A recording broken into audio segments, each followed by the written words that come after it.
ஓம் முருகா போற்றி. ஓம் சரவண பவ. இந்த அப்பா உன்னுடைய வாழ்வில் எல்லா அதிர்ஷ்டத்தையும் ஒன்று ஒன்றாக கொண்டு வர போகின்றேன். அப்பா, என் வாழ்வில் எல்லாம் அதிர்ஷ்டம் என்ற ஒன்று இருக்கிறதா என்று என்னிடம் பல முறை கேட்டிருந்தாய் அல்லவா?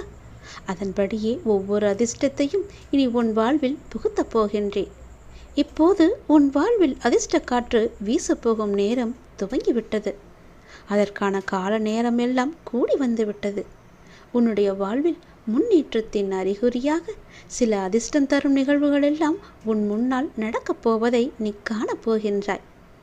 அதற்கு பிறகு உன்னுடைய வாழ்வில் உனக்கு அடுத்தடுத்து மேன்மை உண்டாவதை நீ காணப்போகின்றாய்.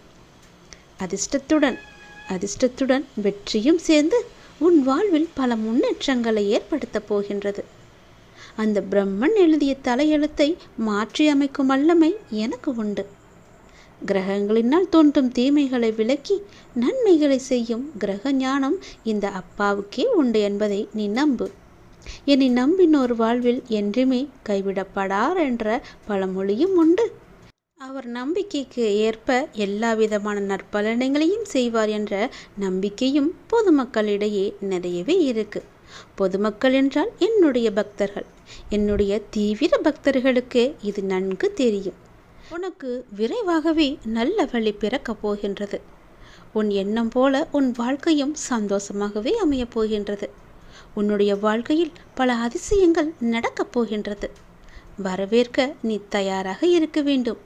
எந்த நொடி வேண்டுமானாலும் மாறலாம் உன்னுடைய வாழ்க்கை. அதிசயத்தக்க இன்பமான நல்ல வாழ்க்கை உனக்கு அமையப் போகிறது. தயாராக இரு. உன்னுடைய மன வருத்தம் மாறும் சில அற்புத நிகழ்வுகள் அடுத்தடுத்து உன் வாழ்வில் நடக்கப் போகின்றது. நான் உன்னை ஒருபோதும் கைவிட மாட்டேன் என்ற நம்பிக்கை உனக்குள் இருந்தால் நிச்சயம் அது நடக்கும். நீ கேட்டவற்றை உனக்கு நான் கிடைக்கச் செய்வேன். நன்மையும் தீமையும் மாறி மாறி வருவதுதான் வாழ்க்கை அல்லவா? என்னை வணங்கும் உனக்கு தீமையின் தாக்கத்தை குறைத்து நன்மைகள் அதிகம் நடக்கும்படியாக உன்னுடைய வாழ்க்கையை இப்போதும் நான் நடத்தி வருகின்றேன். உன்னுடைய வாழ்க்கையில் நல்ல மாற்றங்கள், நீ நினைத்து பார்த்திராத அற்புதமான மாற்றங்கள் எல்லாம் நடக்க உள்ளது. அந்த நல்ல மாற்றங்கள் நடந்து நீ மகிழ்ச்சியாக இருக்க வேண்டி என்ன நிகழ்வுகள் எல்லாம் நடக்க வேண்டுமோ அது உன்னுடைய வாழ்வில் நடக்கப் போகிறது. எல்லாமே என்னுடைய லீலை என்பதை நீ உணர்ந்து கொள். எல்லாமே நீ அப்பா மீது வைத்திருக்கிற நம்பிக்கை என்பதை நீ புரிந்து கொண்டால் உனக்கு நம்பிக்கை இன்னும் தீவிரமாகும். உனக்கு நம்பிக்கை தீவிரமானால் என்னுடைய லீலைகளும் அதிகமாகிக் கொண்டே இருக்கும். பல நன்மைகள் உனக்கு அடுத்தடுத்து நடந்து கொண்டே இருக்கும்.